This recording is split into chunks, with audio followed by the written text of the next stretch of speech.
So far we have been able to establish that the finite difference method can be used to convert a partial differential equation into a set of linear algebraic equations. Now in this lecture I will talk about different methods, specifically iterative methods for the solution of these linear algebraic equations. Now note that there are direct methods as well which can be used to solve the linear equations that we set up based on the discretization method. One of the most commonly known direct methods is called as Cramer's rule. And the Cramer's rule essentially, even though it's the most elementary method for direct solution, it is an expensive method. The cost of this method is n plus 1 factorial, where n could be the number of unknowns in the problem. So for instance, if we have an 11 by 11 grid, and let's say the boundary conditions are given, when I say 11 by 11 grid, these are 11 by 11 grid points with the boundary nodes included. And if the boundaries have a Dirichlet type boundary condition, that would mean that we'll have about 9 cross 9 unknowns, which is equal to 81. So that would be the minimum number of unknowns in the problem, and so the number of operations that we'll have to do, when I say the cost is actually the number of floating point operations that we'll have to do, the number of operations would be of the order of 10 to the power 122, which shows how expensive this can be. The second common method is Gaussian elimination. In Gaussian elimination is more efficient than Cramer's rule. However, it also is a costly method. It scales as, or the cost of it scales as n cubed by 3, where n is again the number of unknowns, and so we are saying in terms of multiplications and divisions that you have to do to complete the calculation process. And this requires what we call as pivoting. It requires pivoting of the coefficients along the main diagonal, which can also add to the cost. And if we have a set of linear equations which are not already pivoted, then this can actually lead to a higher cost in the calculation. Now, based on these two factors alone, there is a there's a strong requirement, or there's a strong need to look at iterative methods, because iterative methods can actually be far cheaper, even though they're iterative in nature, which means that you have to undergo or go through multiple calculations to be able to reach a converged solution, but they can actually be cheaper in the long run. So the iterative method that I'm going to discuss today is called as Gauss-Seidel point by point method, and there's a Gauss-Seidel line by line method, which I'll discuss in the next lecture. So the essential idea of this Gauss-Seidel point by point method is the following. The values of the unknown variables are calculated by visiting each grid point in a certain order. Let's say the discretization or the discretized equation can be written in the following form. APTP is, let's say, summation A and B T and B plus B, where P is the main grid point. So in 3D this will be I comma j comma k, in 2D this could be I comma j, or in 1D this could be just I, and NB are all neighbor points. So for instance, in 1D these will be I plus 1, I minus 1, or I plus 2, I minus 2. So whatever are the neighbor points on this based on the stencil we have chosen in the discretization. In 2D this will be I plus 1 j, I minus 1 j, I j plus 1, I j minus 1, and so on and so forth. So let's say if I have to solve this equation APTP equal to A and B summation A and B T and B plus B, what I could do is I could write, let's say, TP, which would be sort of like an update on a guess.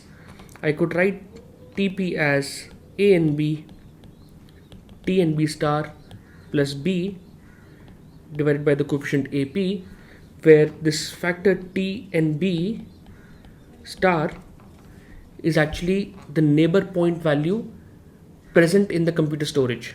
Now, what does it mean when I say is the neighbor value present in computer storage? So this could be either, so there could be two possibilities for this value. This could be either freshly calculated, which means that for the nodes that we have already visited in this iteration process, so this is for nodes already scanned, or a way of saying scanned is that we have visited these nodes already. Or the second could be that this, for nodes where we have not yet gone, this is from the last iteration. And I'll show you with an example what I mean by this. So this is for nodes yet to be scanned or visited. Now, when do we say one iteration is over? We will say one iteration is over when all the grid points in the geometry have been covered or have been visited. So let me take an example to illustrate what this point by point Gauss-Seidel iteration does. Let's take a simple example of two variables, and let's say we have two equations in two variables. The first equation is 5t1 is 2t2 plus 1, and let's say the second equation is t2 is t1 plus 1. You can actually see that the exact solution, or this system has an exact solution. The exact solution is given by t1 t2 equal to 1 comma 2. Now let's say how we can arrive at this solution using an iterative process. So let's start with an initial guess. So we will start, you can start with any initial guess. Let me say I choose t1 equal to t2 equal to 0. This is my initial guess for the solution of this problem, and I will show you with each iteration how these values get updated. So let me make a table here. So we say that initially at 0 iteration we have both values are 0. Now what I will do is I will start with these iteration values, or these initial guessed values, to update my iteration. So think about this way: if I go to the first equation, this is the coefficient that I want to find. This is TP, okay, and this is AP. So AP TP is some sort of A and B, T and B plus a constant B. I can now plug in whatever is a known value of T2 for me available in the memory. So for the known value is T2 is 0. If I put T2 to be 0 here, we'll get 5T1 is 1. So that means T1 will be 0.2. Now I go to the second equation. Here we have AP TP equal to again A and B, T and B plus 1. Now in our case, T1 is 0.2 available in the memory. So this becomes 0.2. 0.2 plus 1 is 1.2. So T2 is, at the end of the first iteration, is 1.2. Now let's go to the second iteration. In the second iteration, I would plug in T2 as 1.2 here. So 2 into 1.2 becomes 2.4. That plus 1 becomes 3.4. 3.4 by 5 will actually become 0.68. And that 0.68 then goes into the second equation. T2 becomes 0.68 plus 1. That becomes 1.68. Now we go to the third iteration. The third iteration will mean that I put 1.68 here in the first equation and calculate T1. Now this time it will come out to be 0.872, and 0.872 if you plug in here in the second equation, we will get 1.872. And I can do one last iteration just to make a point. I put this value again in equation 1. We'll get T1 to be 0.949 and T2 will be 1.949. Now ideally, if I keep doing this till for many iterations, I should be able to approach the exact solution, but we are not going there.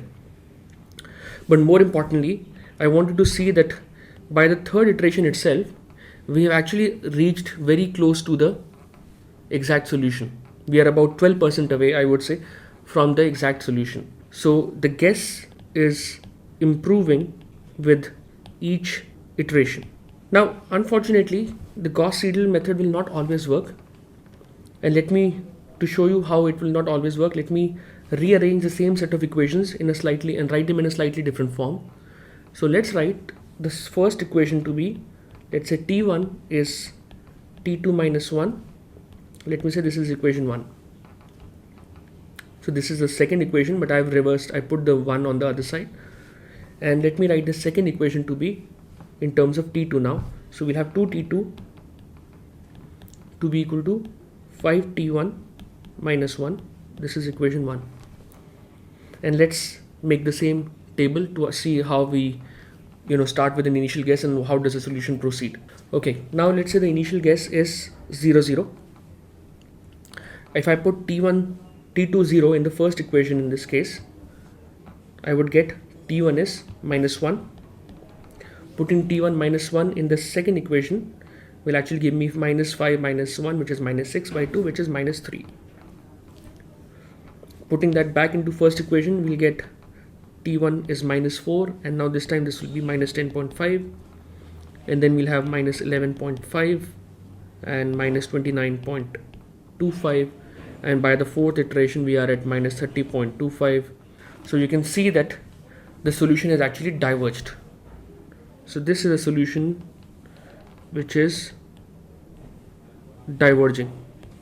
It is not going anywhere close to the actual solution. But more importantly, the equations are the same. It's the same set of equations.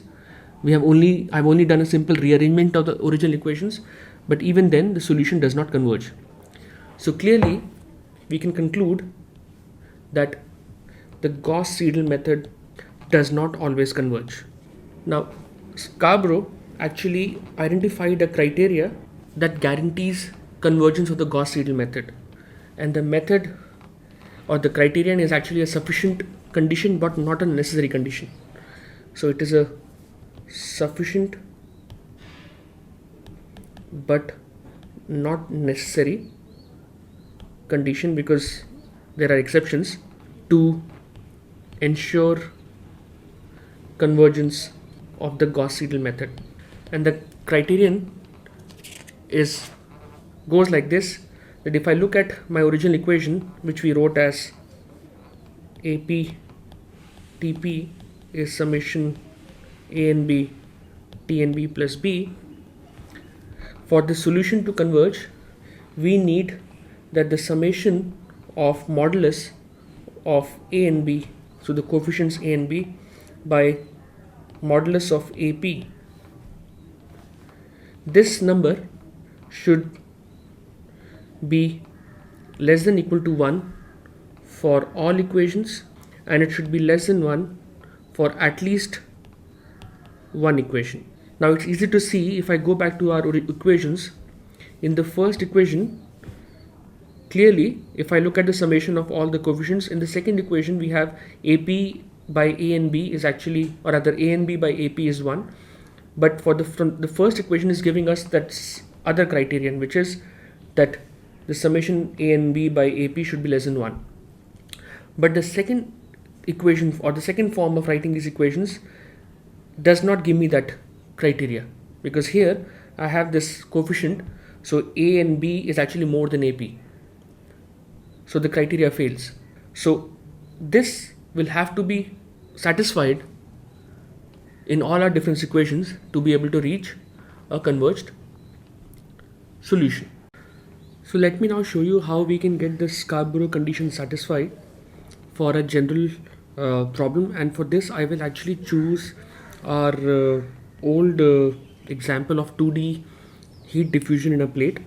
So recall that the problem that we solved some time back was that there was a let's say a rectangular or a square domain which we had basically non-dimensionalized, because of which the length sides had actually become one unit. So that is not very important right now, but let's say that in this domain we have these grid lines. So this is the domain that we are going to work on. The grid spacing along the x is delta x, along the y is delta y, and we have boundary conditions on the edges of this domain. So that means that we have some boundary conditions imposed on this.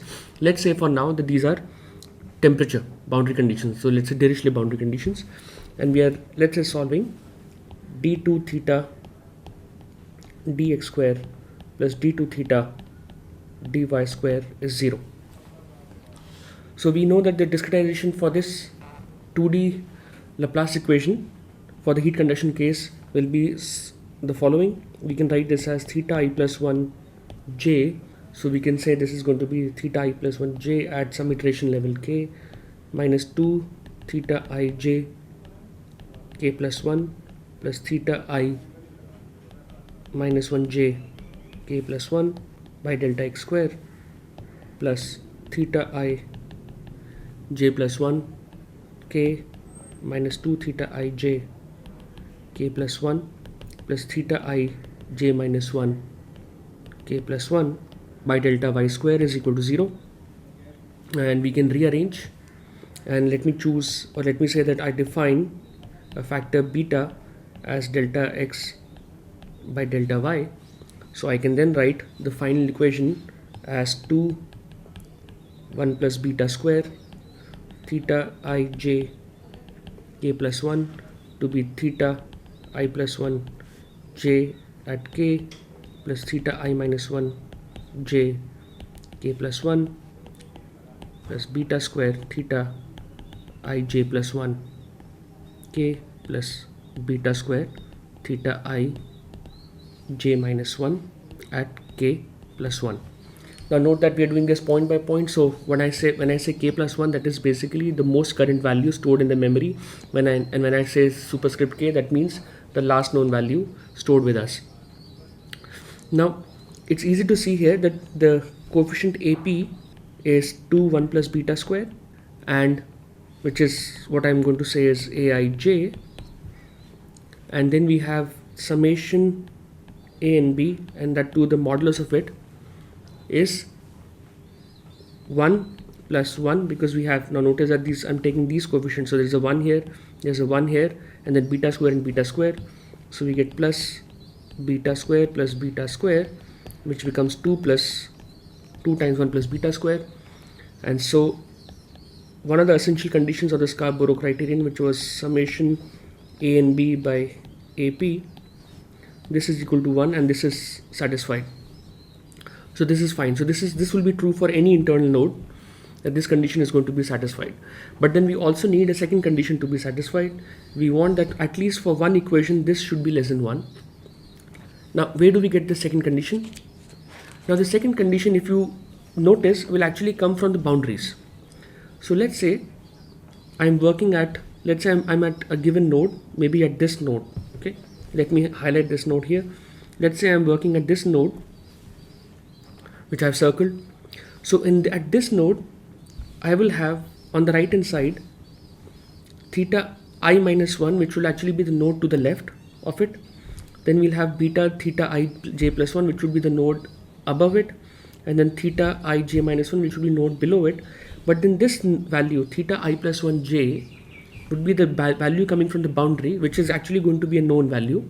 So this will not be part of this summation A and B, because this is not going to be an unknown temperature. Remember, when we wrote this equation here, we are saying that it is temperature Tp is written in terms of unknown temperatures plus some constants. Now this value at the boundary theta I plus 1 j will actually be a known value, and so this will go into B. And now if you look at those coefficients, clearly I would have this value go away, and then I can see that at the nodes near the boundary, or which are next to the boundary, this coefficient will still remain 2 1 plus beta square, that is AP. But then this will, for example, if this drops out, we have that the summation of A and B being 1 plus 2 beta square, and 1 plus 2 beta square by 2 times 1 plus beta square is definitely less than 1. So that condition then gets satisfied from the boundary. Now it is also important for you to understand that for a problem to be determinate, which means that for you to get a determinate solution for the temperature, an exact solution for the temperature, at least one boundary temperature will have to be given. All boundary conditions cannot be of the flux type.